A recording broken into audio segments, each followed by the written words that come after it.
And welcome back, ladies and gentlemen. It is the Coach's Corner, Western Reserve style, live from the MVR here in downtown Youngstown.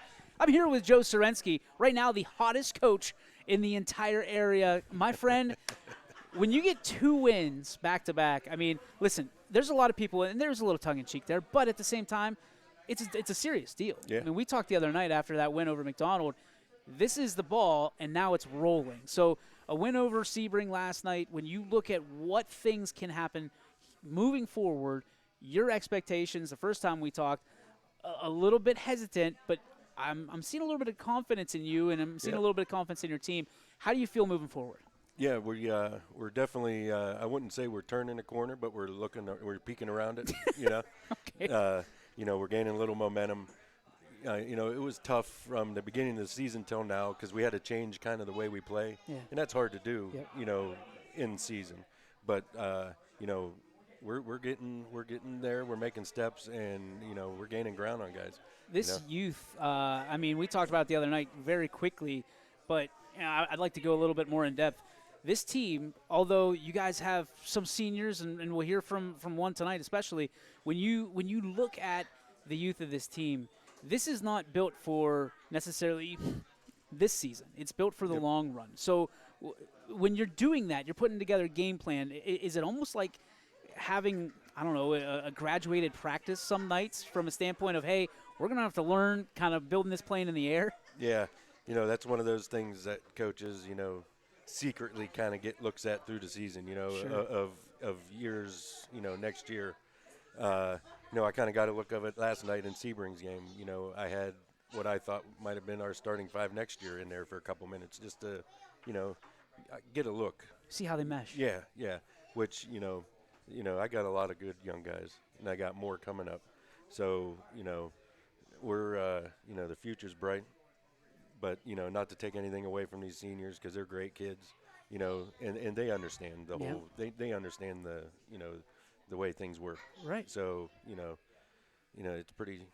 it's exciting. It's encouraging is what it is. I mean, and you guys play an exciting brand of basketball. And one guy that I was really impressed with, especially doing the game with Andy the other night, was young Classic. Was it Josh Classic, right? Yep.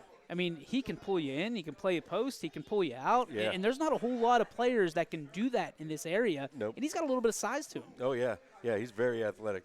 With nobody on the court, he'll tell you he can dunk.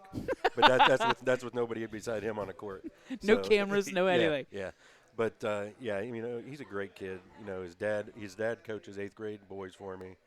He's a basketball junkie, and, he loves Michael Jordan, which me, I'm an old school guy. He's baby. the dude, not I'm going to say not LeBron James. Yeah. Right.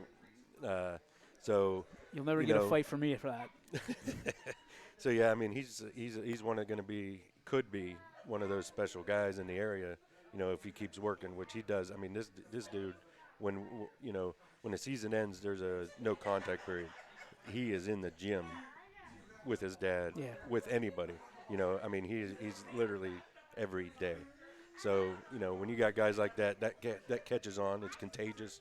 And he pulls other guys in the gym with him, and that's great as a coach when you can see that and not have to set it up or even convince them to come get better. Well, they just want to. Yeah, they talk about it all the time. Ball don't lie. So I mean, the other night in the McDonald game, I mean, the ball just magically always ended up in his hands because I mean he's the guy with all due respect. I mean he's making shots. He's making wide open shots. For some reason, he was being left wide open, and he was splashing every single one of them. Yep. But let's talk about your seniors. Let's talk about these guys, particularly tonight, that have made a difference over the last 3-4 years for this program and have allowed this evolution of Western Reserve basketball to take place. What do they mean to you personally? What do they mean to the program moving forward? Yeah, so we have 3 seniors. Andrew was the one dark horse this year that moved in. Great kid. Yeah. I mean, hard worker. I wish I had him 4 years. These 2 seniors, Brock Wellman and Luke Henning, I had the pleasure of coaching in 4th and 5th and 6th grade. 1 year in junior high. So I got a lot of memories with these 2. which is kind of cool. So they can't lie to you and be like, my coach in 4th grade, he taught me how to do this. Yeah, and I know what they can do. Yeah. So, they're great. They're awesome kids. I mean, I couldn't ask for more from them. I mean, they give me everything they got. Brock will stand in front of a semi-truck if I tell him to. Yeah. He's our charge guy. This year we put up a charge wall in the locker room. Every time they get one, I'll take a picture. I mean, that dude's all over the wall. He's crazy. I love it. You talked about the excitement about the program moving forward. These guys have had a lot of excitement of the program of today and yesteryear. Yep. What things are you going to miss about them and their leadership and their character whenever they walk across that stage? Yeah, I'm gonna miss their the teammate side of it. They're great teammates. Yeah. Some guys, it's not the kids' fault. Some kids just don't know how to be good teammates. Yeah. And the way I look at it, it's been old coaches, maybe parents sometimes. Yeah. But Culture. I mean, there's yeah. a lot of that. So that's what I'm gonna miss is these guys being in the locker room. When things maybe not going our way, they're always positive. They're always helping the younger kids. That's to me, I think is going to be one of the things I'm going to miss from these two.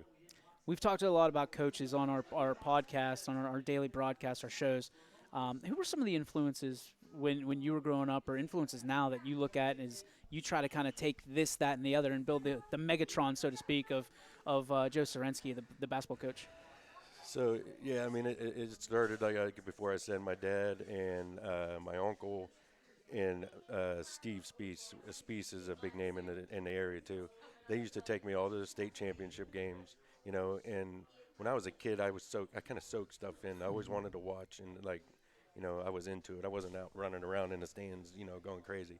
So it started there, and then, throughout the way, I coached 10 years with Stevie, doing youth, middle school, sat on the varsity bench, and I couldn't ask a better guy to be under. Yeah.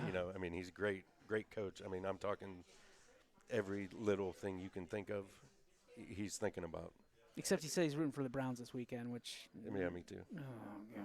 All right, this one's over. But, finish that thought. I'm sorry. Yeah. That and Coach King. Okay. He's on my bench this year. Yeah. He was my high school coach. Yeah.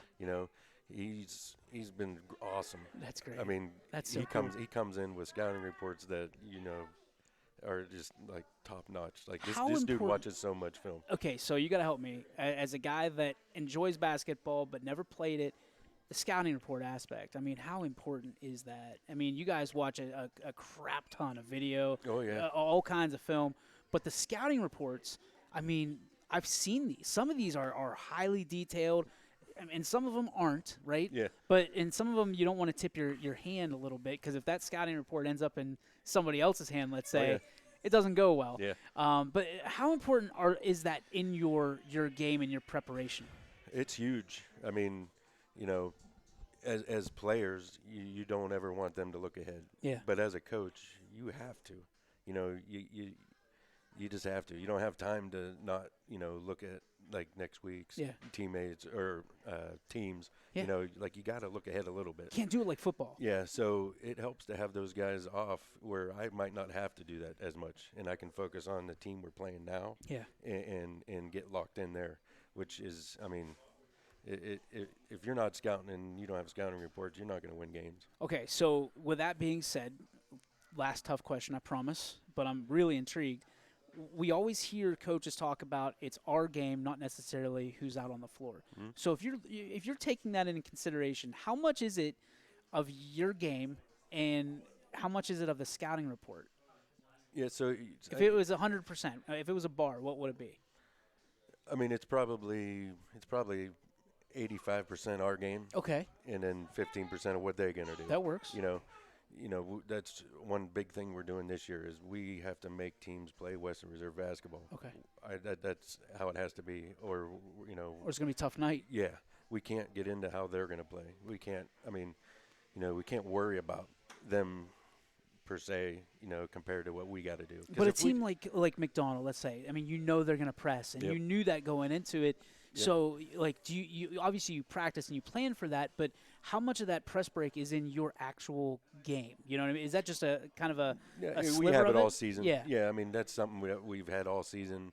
And then, leading up, we were lucky enough to have a week to prepare for them. Yeah. It wasn't a Tuesday, Friday. Yeah. So we had 3 solid days of getting ready for McDonald, which is, that extra day is huge. Yeah. And, shout out to my JV guys. I mean, they did a phenomenal Scout job team's that everything. week. I mean, it showed. Yep. Right? It sure did. did. Their press didn't affect us at all. The frustration from the McDonald, because that's where we were. I mean, Yeah. the frustration from McDonald's side, they didn't know why the press wasn't working, and, Yeah. and you guys kind of had the potion for it. Yeah, So. yeah, we were just comfortable with it, and, the guys really handled it well. I was pleased. All right, last question for you. I don't want to ask you who you're rooting for. If you're not watching the Browns game, is there a game this weekend that you're really excited to watch? Yeah, the Steelers game. I don't watch them lose. That'll conclude our broadcast tonight for Coach Serensky. No, Coach, thank you so much. I appreciate you. Best of luck this weekend, and best of luck. Continue the streak, man. We love watching you play. So Yep. we'll be back right after this on your Sports Network.